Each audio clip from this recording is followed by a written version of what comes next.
مشرحة حلوان، والتي يزعم بعض أهالي المنطقة بأنها المكان الأكثر رعبا في مصر. مشرحة حلوان كانت قصرا قديما لعائلة الملك فاروق، وبعد سقوط الملكية في مصر تحولت إلى مشرحة تابعة لمستشفى حلوان العام. وبعد عدة أعوام من تحويلها إلى مشرحة، بدأ سكان المنطقة في راوية العديد من الروايات الغريبة عنها.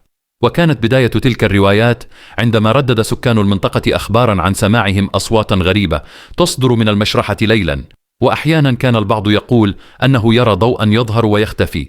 ومع انتشار تلك الأقاويل أصبح الناس يخشون ذلك المكان. وتزعم بعض الروايات أن مجموعة من الشباب دخلوا مشرحة حلوان بداعي القيام بتجربة جريئة، ولكن سرعان ما بدأوا في الصراخ من الداخل، وهو ما دفع سكان المنطقة لطلب النجدة التي جاءت لتنقذ الشباب من داخل المكان.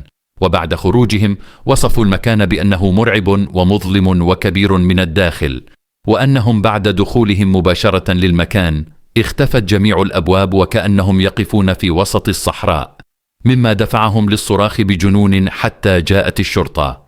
بحسب قول بعض الأهالي،